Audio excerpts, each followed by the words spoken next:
All right, so what I've got right here is my water, my cooking pot. In my cooking pot are some oats. And these oats have been made with some sliced almonds, some cacao nibs, some ghee, honey, cinnamon. And the cacao nibs is sort of a new thing. Like normally I'd put in apple or dates. Oh yeah, and there's ginger too. Ginger really gives it a nice hit, because oats can be quite stodgy.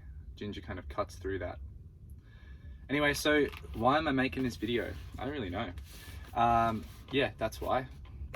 This morning, sitting in my van just here, I had the door open, I just parked, I was getting ready to do some work, and a guy came up to me, came up to the door, and he was saying, "Oh, I saved you last night." And I was like, "What? You saved me?" And he's like, "Oh no, I helped you out. Like, there were these hoodlums outside, these young kids, and they were just up to no good basically." And I sort of came out, and I'm just parked up there in the ute because he was sleeping in his ute, and I just shone my flashlight around a little bit, made it look like I was looking for something, but in the darkness, the light kind of exposed these kids to themselves, and they didn't really want to be seen, so they went away. And I was like, "Oh, that's really cool," but I wasn't actually here last night, so it must have been another van.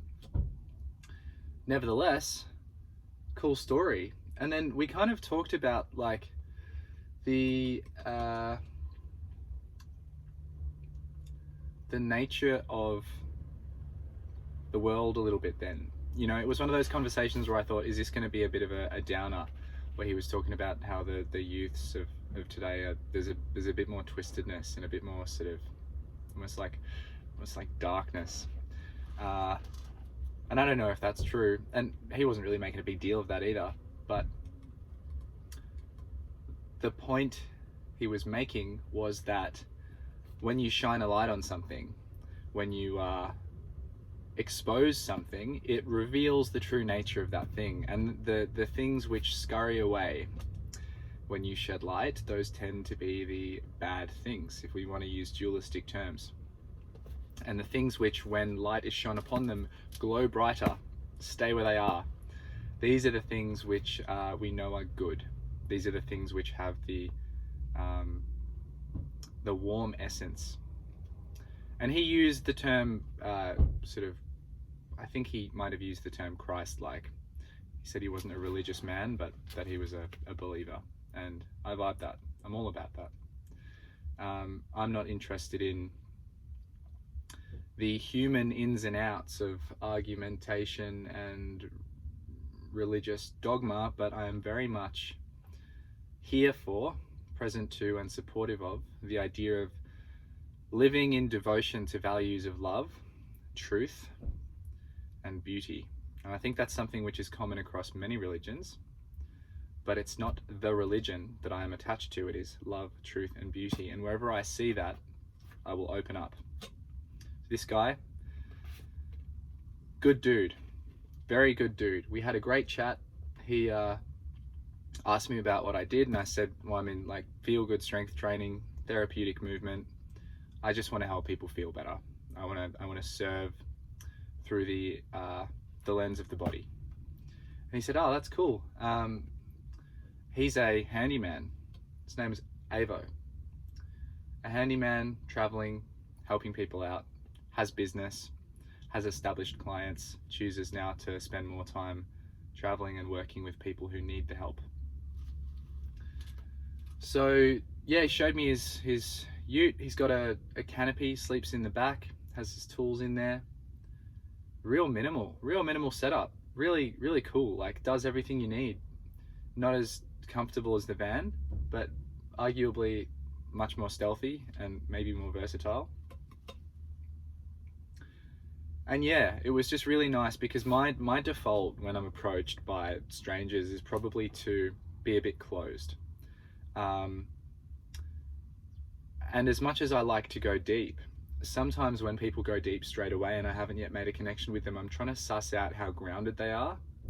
And so until I realize they're grounded, I don't really want to go deep, because I know that some people just get lost in themselves and get lost in all kinds of like neuroses. But Avo wasn't like that. He was a down-to-earth guy. So yeah, had a great chat. He shared some things with me that he thought I might find interesting. We talked about food, the rhythms of life, waking up, what do we eat in the morning, how can we be healthy, even how we hold tension in our face, and how these small details, these lifestyle things, through the years become much more evident. You know, you hit 30 and suddenly your breathing or your eating habits start to show on your face, things like that. I got such a warm vibe from this guy that when he left, or when we were ready to go do our own thing, and I also loved that there was a sense of the conversation having a boundary and end, because that helps me to open up to people. Some people don't know when to stop, and that makes me close. But we both had this good sense of each other. So as we were sort of going, I was going to go do my content. I said, "Hey man, do you read?" And he's like, yeah, I read. What do you got for me? And I pulled out an unmarked white book from my basket up there.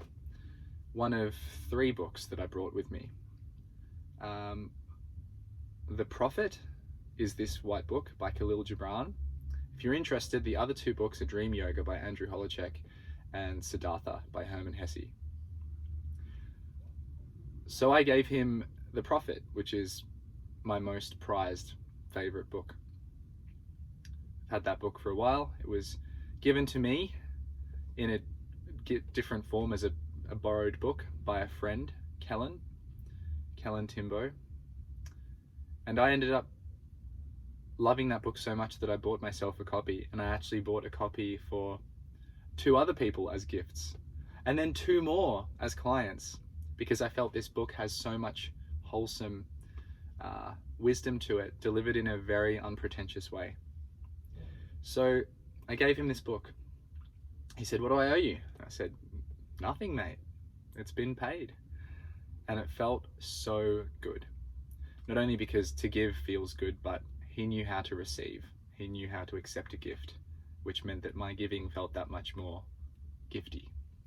And yeah, so now that beautiful book and those beautiful words have found their way to another corner of the globe, no doubt to touch another soul, and that makes me very, very happy. So I don't know if there's a lesson in any of this.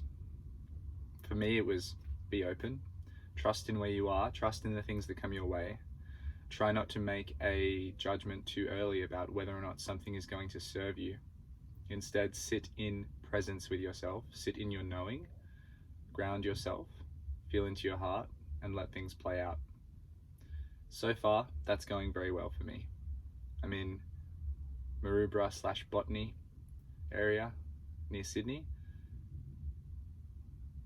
training, creating, connecting with good people. And now it's probably time to eat my oats, because they probably cooled down enough that I can start.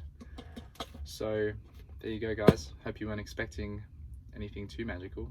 That's it. It's a little story. Have the day you need to have.